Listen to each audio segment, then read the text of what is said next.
hour conversation that we're going to have where we get to talk about the latest issue of Make magazine, which is a very relevant, timely issue. And we get to have a conversation with some of the people that are profiled within these pages.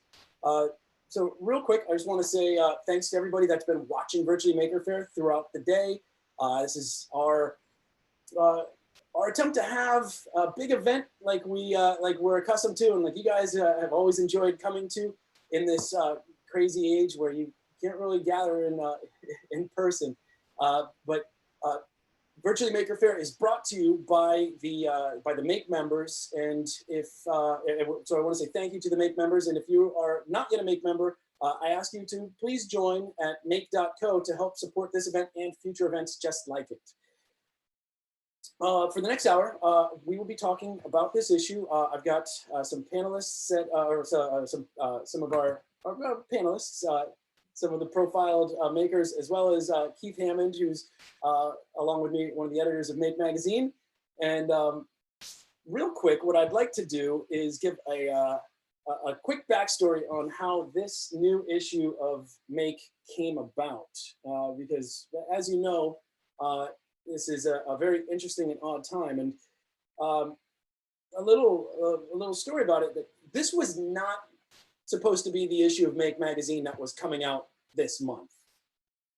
In fact, we were pretty much at the finish line of the issue of Make Volume 73 that we had been planning on and on releasing and working on since the end of last year, when suddenly we put a lot of our efforts into coverage of this rapidly moving new maker endeavor to help create solutions to the pandemic that was creating shortages of gear, equipment, and so forth. And it became pretty obvious to us really quickly that it was important that the new issue reflect everything that's happening. It'd be odd if it didn't, in fact. If we just put out a standard issue of Make magazine that didn't address this incredible community that suddenly mobilized in a way that we'd never seen before, we would be missing out on a very important story. So we scrapped the entire issue of Make, and with just a few weeks left to go, we worked day and night, and we rebuilt the entire issue of Make, especially this center section that profiles so many of the different makers that jumped up as soon as the need was identified for gear and equipment, and we got it together and we put it out. And you can see Keith here; he's lifting this issue up for you to take a peek. This is our big countermeasures Plan C section. Plan C, a term that Make founder Dale Doherty had coined, that is sort of a reflection of Plan A being the government response and Plan B being the business response. Plan C is the community response, which is exactly what we saw happening with the COVID-19 response that's happened. So, fascinating and inspiring moment in time for the maker community, and I'm excited to talk through this with some of the people that have been putting all their efforts into helping create the PPE and the hardware and drive this this whole movement forward. So real quick, let me do an introduction to the panelists that we have with us right now. We've got Robert Reed, who is the founder of Public Invention. We've got Bill Hemphill from East Tennessee State University. And we've got Sabrina Passman. Is that how I say it? Is it Passman or Passaman? How do you say your last name, Sabrina? Yeah, I think you're still muted right there.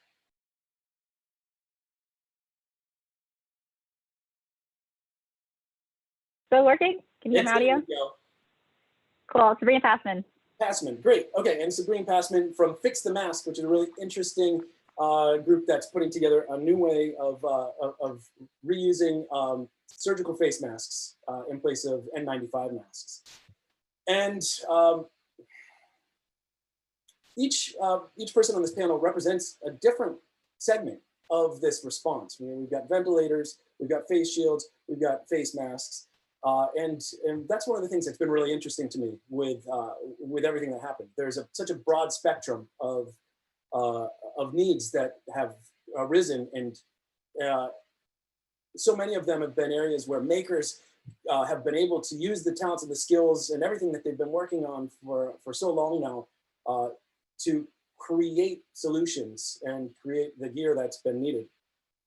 So I'd like to jump in, and I think where I'll start this with, maybe I'll start with Robert, because his section, he's really been looking at the ventilator side of the needs here. And that's, to me, the area that has seemed like the first identified space. In fact, it was in a very early conversation before the shutdown happened, before everybody started sheltering in place. Dale pulled me aside and said, "Hey, I'm seeing some talk about ventilators, medical ventilators, and predicted shortage that may arise, and we should keep our eyes on this." And so we started watching it. But what I think is really interesting is what Robert's done, which has been to track the open source endeavors that have happened because of that need. So Robert, why don't you go ahead and jump in and start telling us how this came about for you? Well, I was working along on my research robot. I'm trying to build a new kind of tetrahedral based robot, but on March 15th, when it kind of entered all of our consciousness from the press that there was going to be a pandemic and that it required everybody to pitch in, Public Invention and I started working on the ventilator project. And I'd like to point out that it's probably not as important as PPE, in the sense that PPE will save more lives. But some people like to do electronics, some people can do other things. We all do what we're called to do. So I began studying, and that just as part of my study, I started making a list of all the resources, and it became clear to me that a lot of people had simultaneously responded to this by trying to create their own ventilators, which is awesome that people all over the world tried to do that. But over time, as we developed a rubric for keeping track of these things, it became clear that there was a lot of duplication of effort. And so I sort of identified a piece that wasn't being worked on that much, which was monitoring and testing, and started working on that. And the spreadsheet evolved, and I think it kind of made clear that we now sort of need to shift from having yet another ventilator project, because there are more than 100 projects on the spreadsheet now, to trying to modularize the problem and break it up. So my agenda is to sort of say to the humanitarian engineering community, we now need to organize a bit more. And there are organizations like Helpful Engineering and InCoronavirus.org, and there are European consortia as well that are doing that. But we just need to keep pushing further and communicate more and figure out how to cooperate, even though, in a sense, we're a disorganized planetary community of makers. Absolutely, absolutely. So this spreadsheet that you've organized is one of the most impressive pieces of output that I've seen in the open source community. And you can see Keith's holding up there. In fact, let me do a screen share real quick so I can pull this up and show everyone. Okay. And while you're doing that, I should point out that I have some volunteers, Avinash Bhaskaran and Enrique Perez, assist me with this. Right, absolutely. And we had a pretty interesting phone call early on with a few of your colleagues, Jeff Mulligan and a few others. And it's your team there, and it's a team of volunteers, but this is a really impressive project that everybody's looking at. And at the point where we first started talking, I think that there were something like 80 ventilator projects listed. You'd already scored and ranked and supplied notes for about 80 of these. And at this point right now, you're up to 116. So this is not slowing down. Oh, it might be slowing down a little bit, but many of these teams are also making progress. So, I'm not really an authority, but we created a rubric for things that we thought were necessary to deploy and save lives. And many of the teams have been making progress on those capacities. For example, whatever you build has to be clinician friendly because we know people are going to be tired and overworked, and so I hope people have been working on those, and I hope I got it right when I sort of set up how things ought to be judged. Yeah, and at this point now, I'm just looking at this. This is a live spreadsheet, and there are currently 16 viewers on it. So this is it's out in the wild, and you've got a number of people in the community that are still utilizing this. What's the response been? Well, from my point of view, it's been pretty good. People submit GitHub issues when they want to have their projects reevaluated, when they've made some progress or something like that. And my hope is some policymakers, particularly in developing nations where this is maybe a bigger issue, have used the spreadsheet. I'm not completely sure about that, but one of the benefits of this is every one of these making teams that is perhaps heads down making this now knows that they're not alone, and they can see that other people are doing it. And it fosters communication between teams. We're not really trying to set it up for competition so much as just knowing that other people are working on the same project. Right. And in this space, can you talk about some of the big developments like Medtronic? That seemed like that got a lot of press when they opened up their ventilator.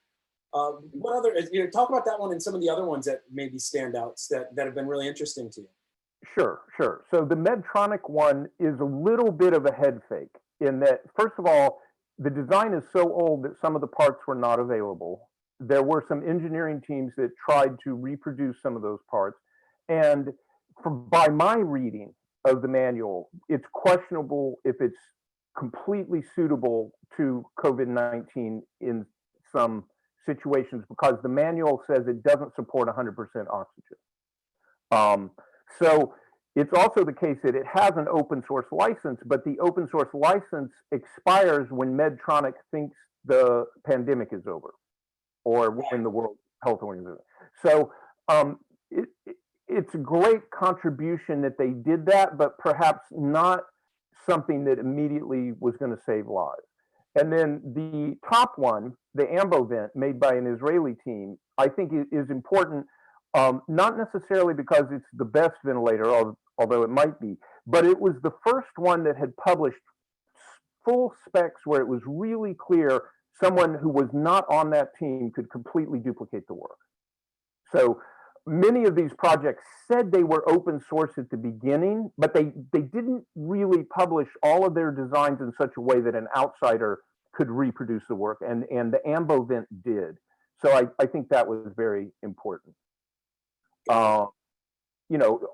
Most of the top teams have been moving towards a really potentially usable product. One very interesting one is the so-called ARME device, which it has no moving parts. And you can see it here. It's purely pneumatic, and it was resuscitated by a guy going to a gallery and buying one from a specimen that was invented back in 1965 and reverse engineering it. And I'm not enough of a judge to say whether this is really going to save lives, but it has the advantage that with no moving parts, it's incredibly rugged and reliable. Yeah, that's really interesting because it seems like even with the moving parts, there's a lot of discussion about like an ambu bag, the method of, do you have an arm that pushes it down, or do you need two arms pushing it at the same side? Is there a capacity element that differs from the Asia regions to the Americas? These are things that I've been hearing about, and that's just, from my side, I imagine there's so much more than that. Yeah, and people are worried that ambu bags might not last for 10 days for which a person needs to be ventilated. So some people think, pumps, bellows, or blowers are better. I personally am arguing that, as engineers do, we should create a standard that is sort of a air production standard or a respiratory control standard, and let the air drive be just considered a module of the total ventilation system. So I'm sort of arguing, just as we've done with many other kind of open source things, we need to think more in terms of an ecosystem of components than individual ventilators per se. Right, right. And that's your, that's something you're working on, something called VentMon as a compartmentalized component thing? Yeah, well, right. The VentMon is sort of an example of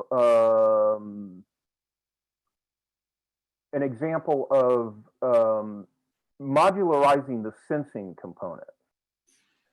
So this display, if you can see it right now, is the VentMon Live, and it's actually, this is from the RME device.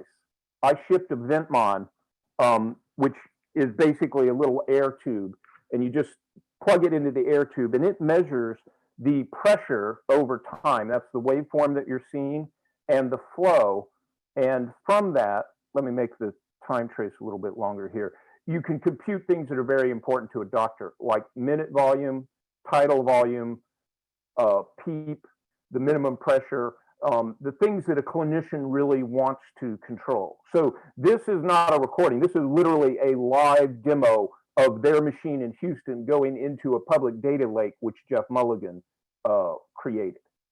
And of course, if you're building a ventilator, you really need to know all of this stuff to know that your ventilator will work. So right now, it's more of a tester than a monitor. But of course, we've all seen movies, even if we haven't had the pleasure of being in an ICU ourselves. There are all kinds of alarms and things that happen when something goes wrong.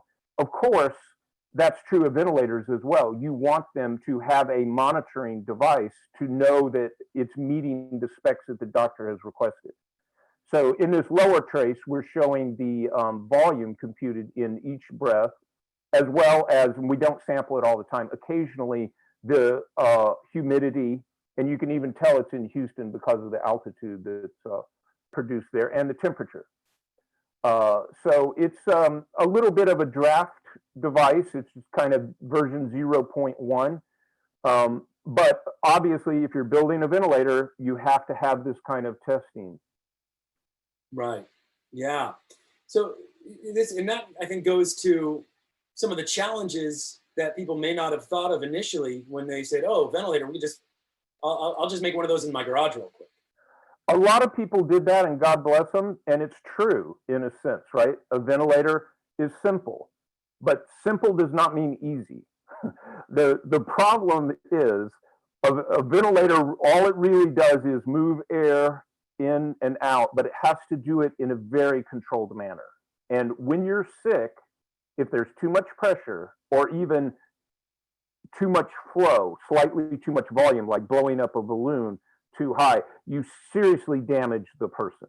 Yeah. And so unlike PPE, which can save lives, but is sort of unlikely to kill you if there's a manufacturing defect or a bug in the way it was designed, the ventilators are life critical features.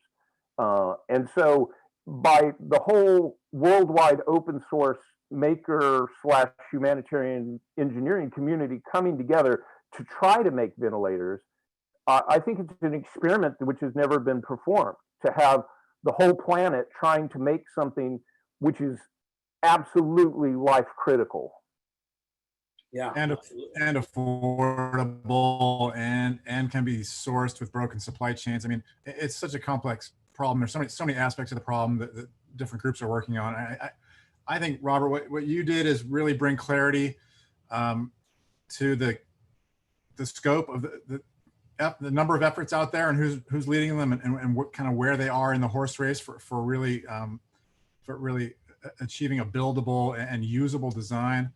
But also just kind of setting out markers like, this one's not easy. You know, there are things that face shields you got to keep droplets off my face.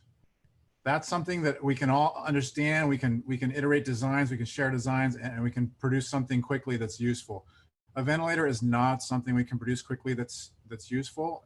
It's going to require a lot more care, and I just feel like your effort and efforts of open source medical supplies community in a similar way, just bringing clarity to everyone wants to help. Everyone has an idea. How do we filter and sort and prioritize and do triage on the good ideas versus the bad ideas? I just think that we needed that, and you did it. Yeah, thank you. Thank you. So let's shift from there and go into the PPE side. And maybe if time permits, we can loop back over and talk about VentCon, which you just did earlier this week. But the next thing that I started seeing in this conversation was where we got into the face masks, and there was suddenly a shortage of those. There was a shortage of a lot of things, but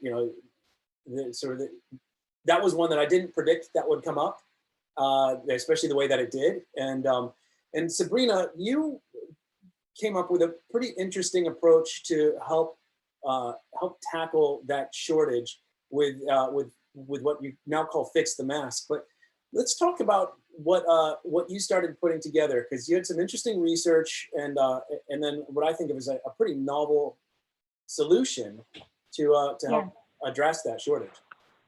Totally. I'm going to share my screen just because I think I have some pictures that might be helpful here. Yeah, that's great. Great. So we're going to go to this slide first. So I think the first thing that's really important to understand here is why are face masks so important when it comes to the spread of this disease. It comes down to the fact that these viruses are transmitted through aerosolized particles. And now, how big are these particles, and what does aerosolized particle mean? It means that the particles emitted are so small that they stay in the air for long periods of time. Now, how big are those particles? I have on the screen here a picture of latest research. Again, this is coronavirus is still being researched, and so all of this is sort of new and novel, but estimates are that it's in between 0.1 microns to on the order of 5 microns of how it's sprayed out from someone's mouth. What that looks like in practice is that these things are extremely small. So this means that when coming up with a proper mask solution, it needs to be able to block out particles of that size.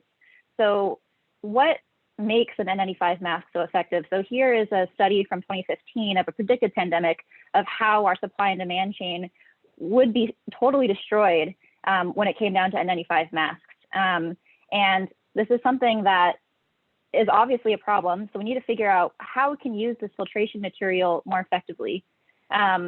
So when I looked into a design solution for this, what I tried to understand first was, why is the problem happening? The problem comes down to the fact that there is a lack of the filtration material. N95 masks are basically just a cup of filtration material that goes across your entire face. And they're made up of something called SMS. And so what is that exactly? It comes down to they're sort of a stack of either 3 to 4 layers that comes into different manufacturing processes. We don't have to get too deep into that. But when understanding how to tackle a solution, understanding there's a shortage of N95 masks, what I wanted to do was look into what other filtration materials are effective enough to that particle size. And what I found was that surgical masks are also held to 95% filtration. Now, you'll notice that they're held to different standards. And that's something that I've sort of been trying to delve into in my own research and my own testing as well. So that's a nuance that is definitely important. But basically what we need to do here is utilize a good filtration material to actually protect people. So surgical masks were something that I identified as having a strong filtration capability potentially, but they were being underutilized. The other really interesting thing is that here's a stack up of an N95 mask, just so you get actually an idea of scale here. This is a picture taken by Cameron Blackburn at MIT. I take no credit for this. This is awesome work here. But she basically took a look at the scale differences between the spun-bond material on either side and the melt-blown fabric in the middle that actually does the filtration. So you can see here that the melt-blown fabric layer is actually what's critical. So what we need to find are materials that have really high filtration capability in here. So Yeah, sorry, I was going to do. So what makes an N95 mask so good? Two things: filtration, which we already touched on, making sure that layer actually filters well.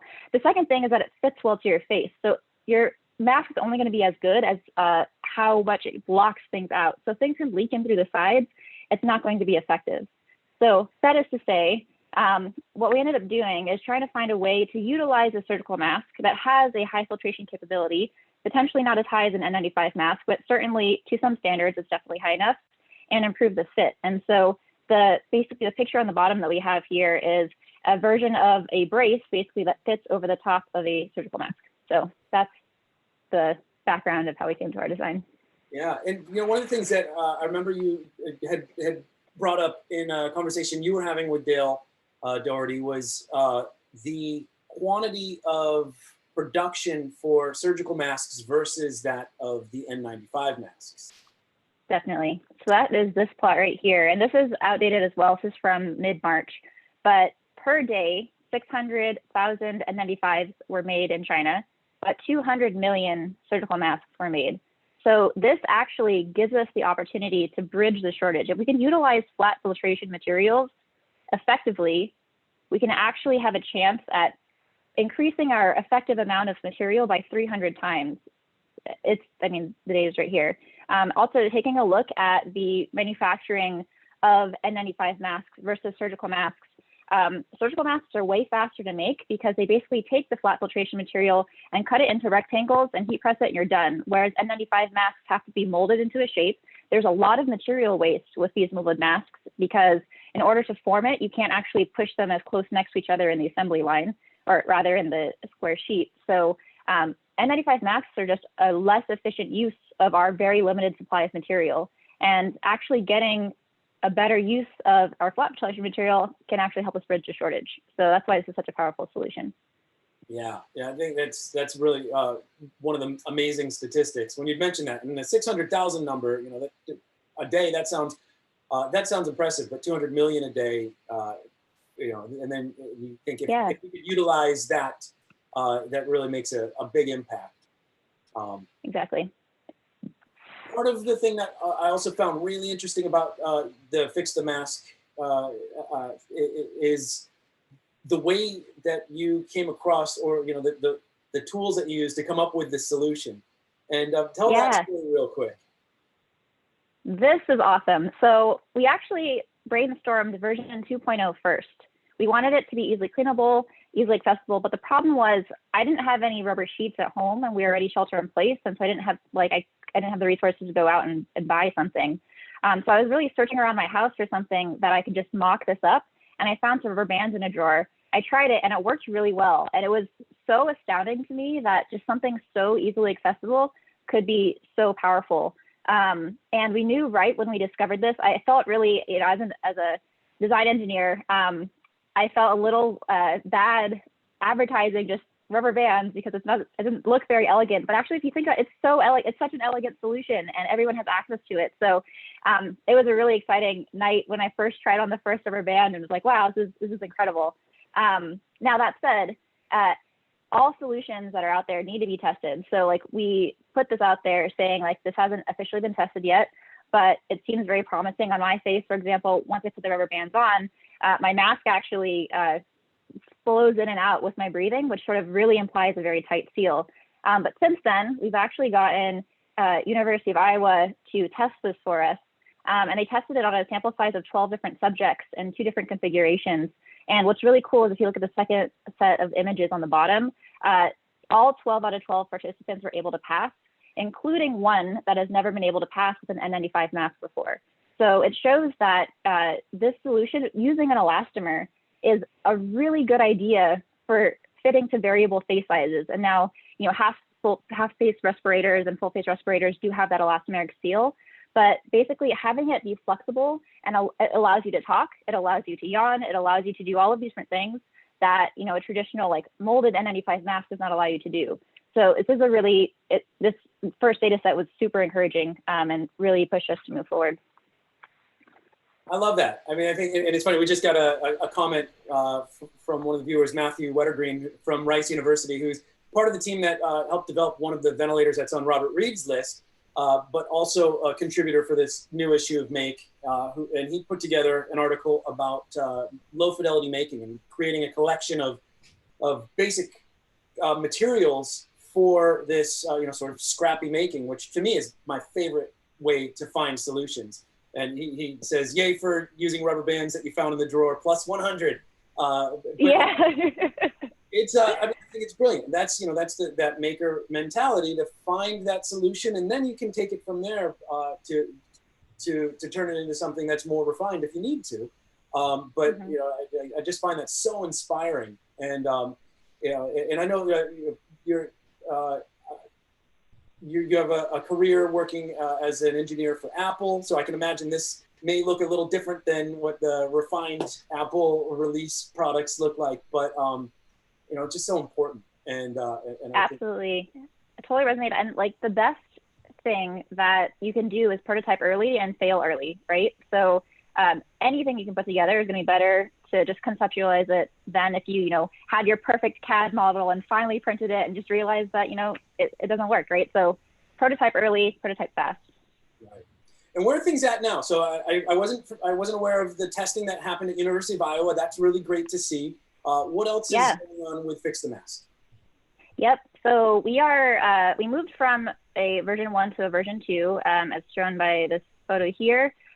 We wanted the solution. So while rubber bands are awesome and accessible, and we've published this, we also wanted to make it something that was easily cleanable and more reliable. So rubber bands, of course, are relatively reliable, but we didn't want to have people messing with sanitization of these rubber bands, particularly with a joint that's sort of folded in on itself. We wanted to make something that was clean, one piece, that was very robust to either soap and water or autoclave, et cetera. So that's why we released version 2, which is basically a sheet of rubber. But all you do is you cut it out of the sheet. We have it open source, free for download on our website. And our goal here, it hadn't been tested very well at that point, but our goal was to basically say, this is our first version. Tell us what you think about it. Where is it uncomfortable? What don't you like about it? What do you like about it? Because at that point, also, everyone was shelter in place, I didn't have a big data set to sort of pull off of. And so our goal here was to basically activate our community to get feedback. And that's actually exactly what we got, which has been fantastic. So now we are moving forward to our version 3 design, which actually incorporates a lot of different other factors. And so the really cool thing about this design was that it could literally be cut from a sheet.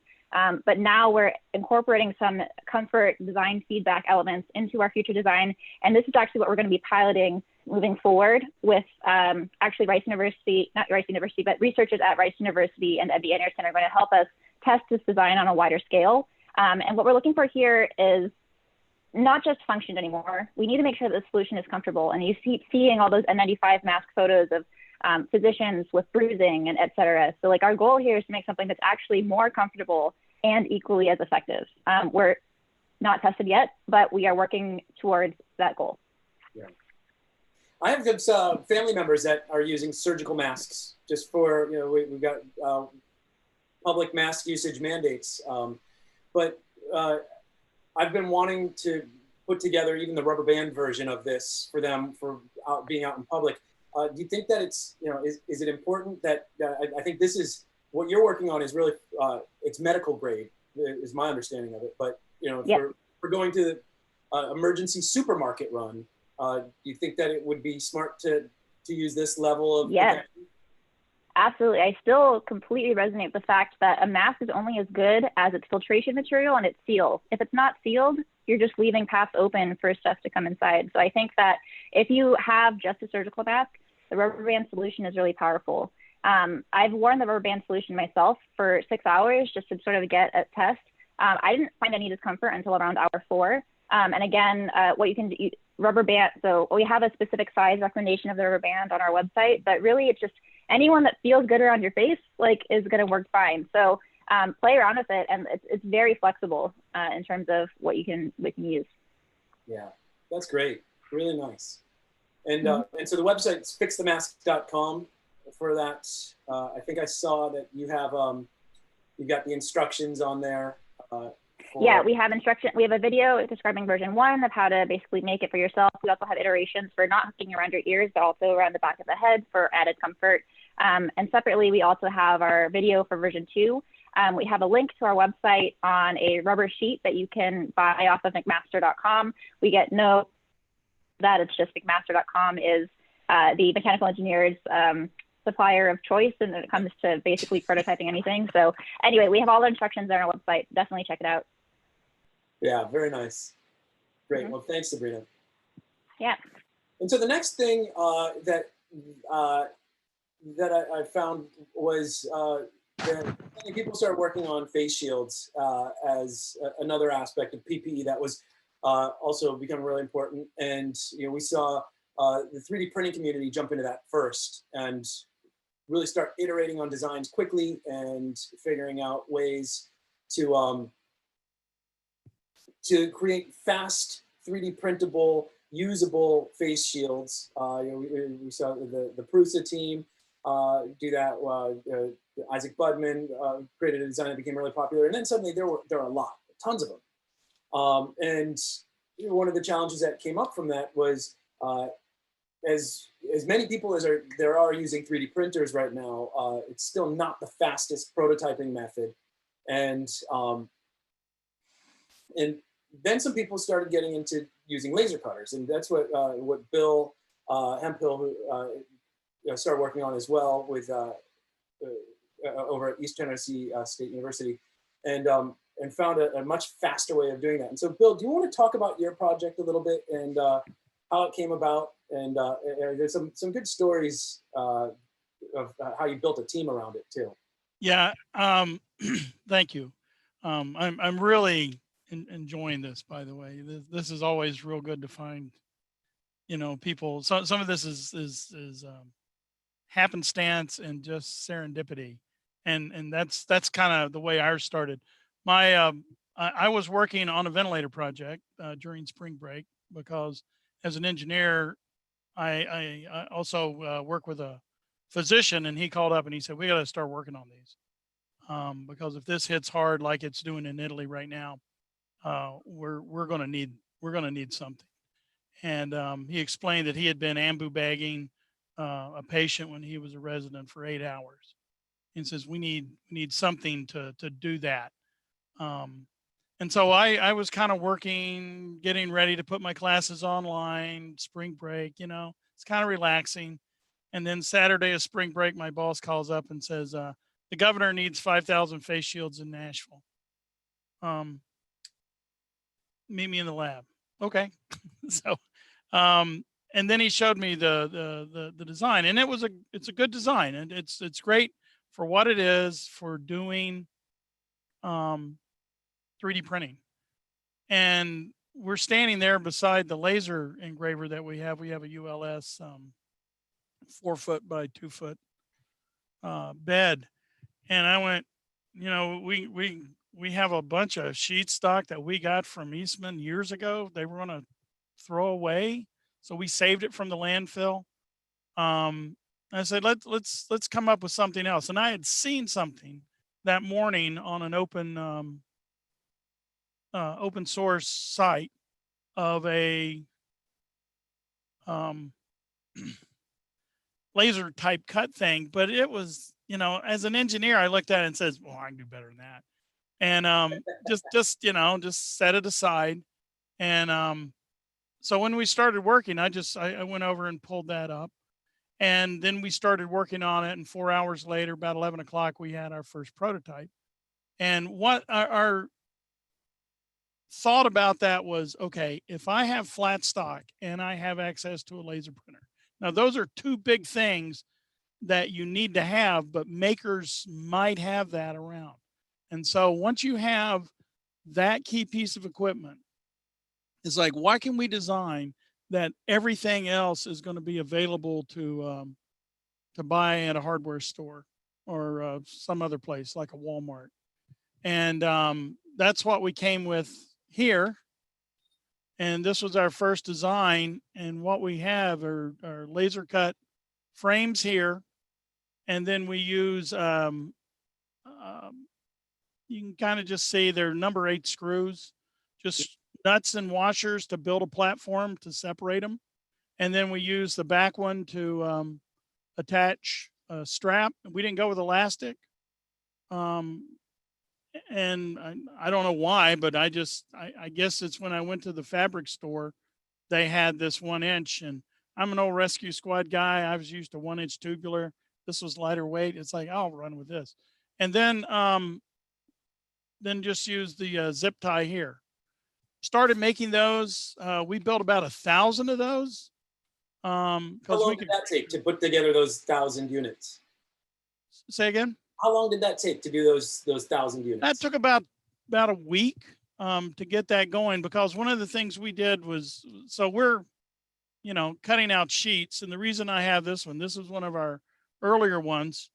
And, you know, part of my job is to teach nesting in a CNC class, because my adult college students love to make bottle openers on water jets.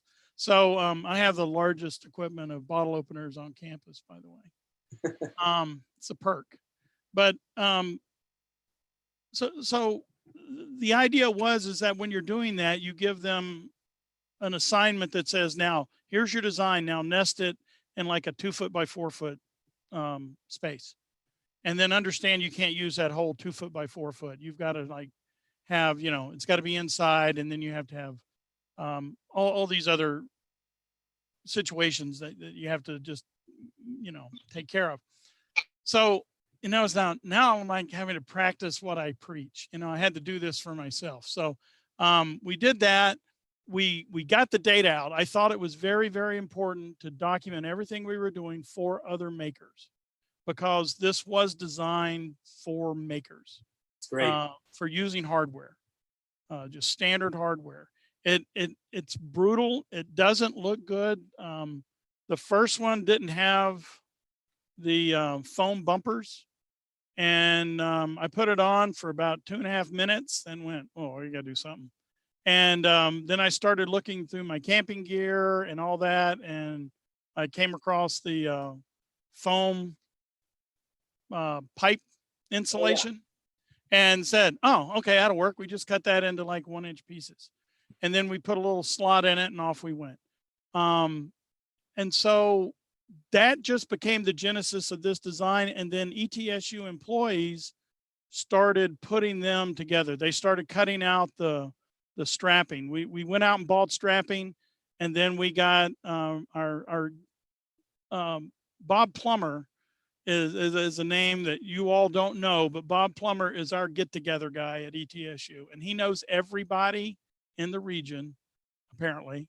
And he would just get on the phone and start calling and says, hey, we're working on face shields for healthcare workers. What can you donate?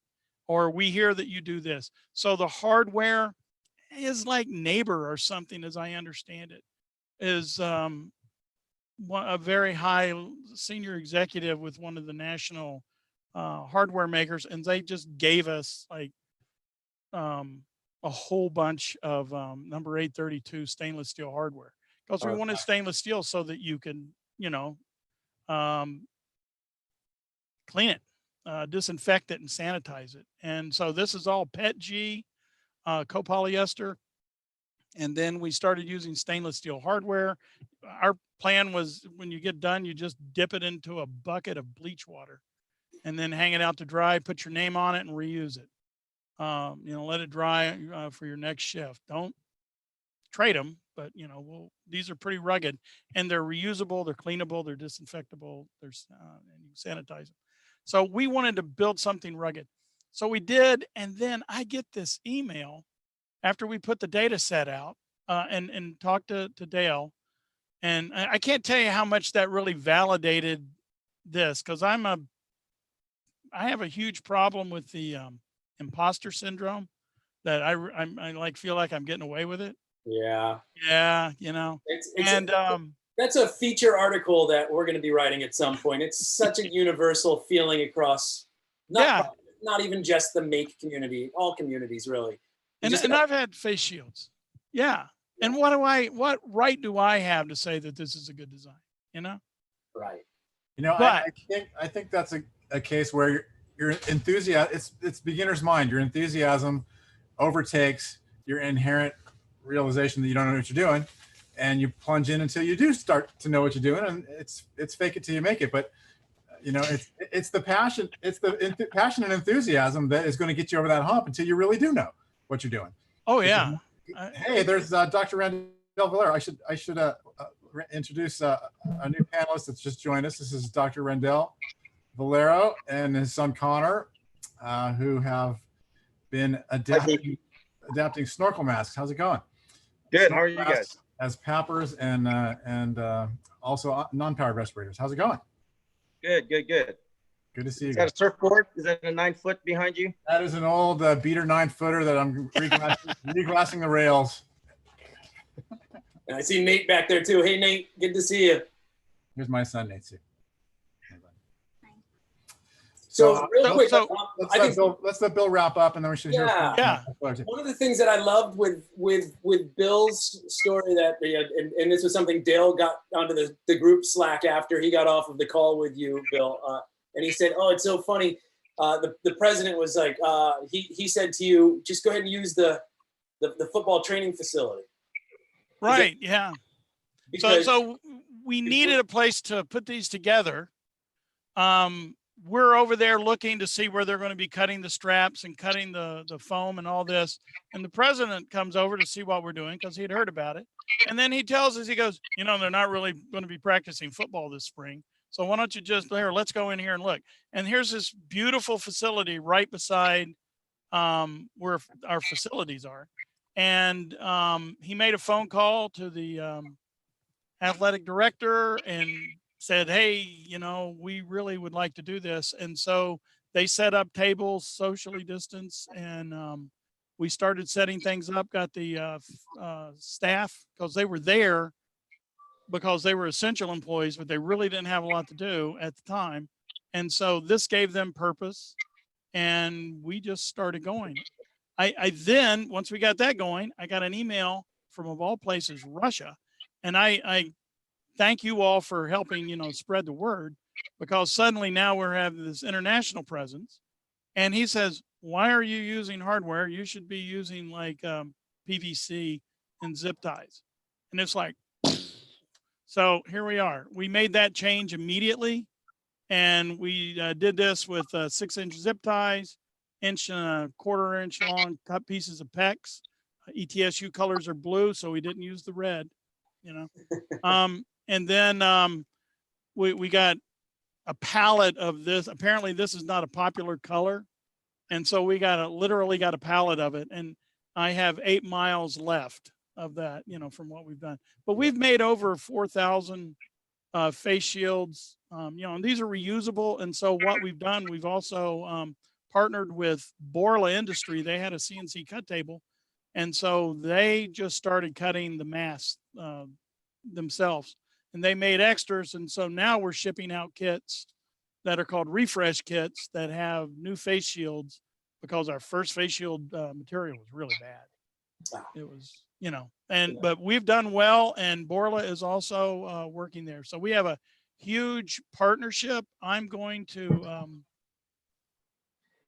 drop a bunch of links here in the chat, and it gives our data set that anybody can get to. And we've tried to put that out there. And then also a little video for doing the, to show what the partnerships are. Our partnerships have been absolutely key to doing it, especially people like Eastman, who basically said, "What do you need?" And then they fired up their line and started making it. And since they're local, I guess we got to go first in line. And so we had 10,000 shield material, and we had our 80,000 PETG sheet that they gave us. So we couldn't have done it without the help of the people in the community and all around who pitched in. No, it's great, and I'm glad that it has been well received and grown into a big thing. So let's jump over to Dr. Valero and Connor, who have one more element of this PPE discussion. You guys put together a couple of different aspects of utilizing snorkel masks to create respirator devices. But I'll let you guys describe and talk through the journey that you've been on for that. longtime makers and Maker Faire presenters, so appreciate that.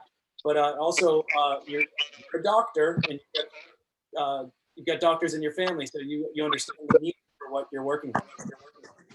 Yeah, I'll put this out here just because probably for the microphone. But anyway, yeah, thanks, Mike. Yeah, we're longtime makers, but this is the first time we've actually made stuff that mattered. Not that Halloween doesn't matter, but this is the first time that it's really important. I'm very impressed with not only what we've made, but with everyone else. I mean, the whole maker community. It shows you the importance of what we do as makers. Like, there's such a need for protection, for equipment, and people answer the call. So from healthcare workers like myself, we were very appreciative for that. We were not left alone and to do this battle by ourselves, because we literally got caught with our pants down in terms of PPE, because in no other instance has the demand for protective equipment been so much. I can't even remember the last time I wore an N95 before this. Probably it's been a few years, and now you had to do it with all these patients every day, multiple times a day, and that's what happened. That's how we got into this mess. And so when I was lamenting about that problem with my son, that's how we came up with a way to protect me, because I was being offered used N95s that somebody else had worn, and I said, I'm not wearing that. Like, I don't even know who wore that.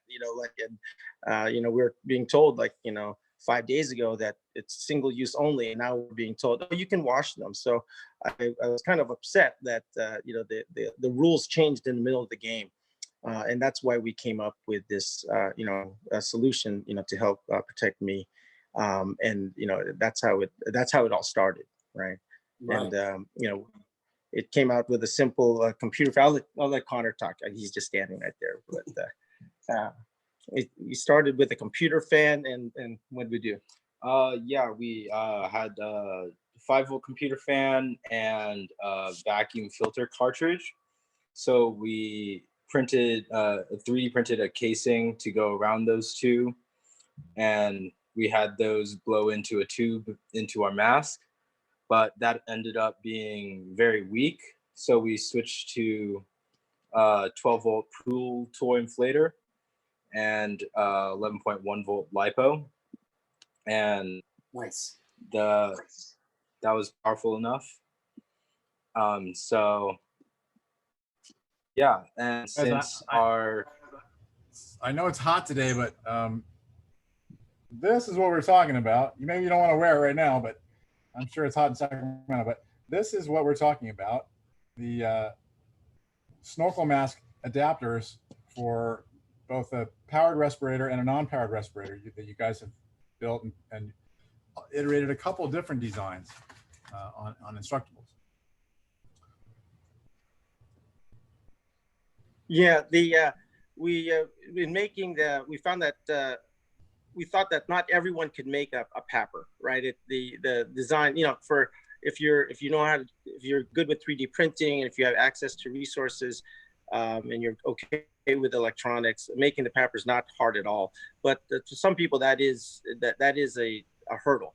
So we also made the non-powered versions to protect yourself using HEPA grade vacuum bags, or a P100 filter, which is commercially available. You could get them at Home Depot, or some of the anesthesiologists wanted stuff. So I made HEPA filters that we use in the OR on ventilated patients. So anyone can use the mask with a non-powered PAPR too. It's just harder. The PAPR is just so much easier to breathe through. I mean, in an 8-hour day, it's like night and day. The guy who wears the PAPR versus the guy who just wears an N95. The guy who wears the PAPR is smiling at the end of the day. The guy who's wearing the N95, it's like you ran a marathon, which I guess is kind of good, right? It's kind of like resistance training, but but when you're over 50, it's, at least like me, it's not the best.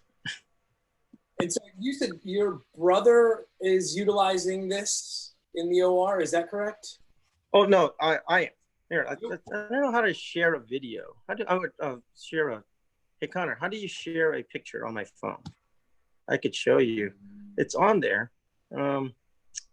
Well, yeah, I use this. I use this in the procedure room because we have such a severe shortage because most outpatient facilities do not get N95s normally, and the way the supply chain works is the hospital was sucking up all the N95. The hospital systems were sucking up all the protective equipment, and that left nothing for the outpatient centers. So basically, for almost 2 months, our outpatient centers were closed because they weren't giving us any because we never ordered them before because there was no reason to ever have N95s for the outpatient setting. And then overnight, the game changed. Any procedure that's oral, where the mouth is open, has to be open. You need to have an N95, and so we needed something. So we're now scrounging for N95s, and whatever you have to wear the whole day versus per patient. You have to wash. They take them at the end of the day. They wash them, and so there's a severe shortage, and so I'm just using my paper to try to help conserve materials, and the byproduct is I feel great at the end of the day. Again, you can ask anyone who's worn protective equipment, the mask, for any longer than 15 minutes. It is tough. Then you get teased by your colleagues because you get what's called mask face. It's a whole thing. But yeah, it works great. I mean, this is let's see. Can I turn the camera around? So this is the yeah. So Connor will bring it here. So this is our final unit. This is what I bring every day. So we got the mask there, straight up, and then the powered respirator in the back. It's connected to an P100 filter, and then I put that on a belt, and then that's what I wear for the whole day. It looks awesome. It's really impressive, and I'm glad that it's so effective too. So I hate to say it, but it looks like we're just about out of time. I've got a minute left here, and I want to give a quick run through so everybody can make a mention of where people can find information about each of your individual projects. I'll start with Robert, since you've gone first. Where can people get more information?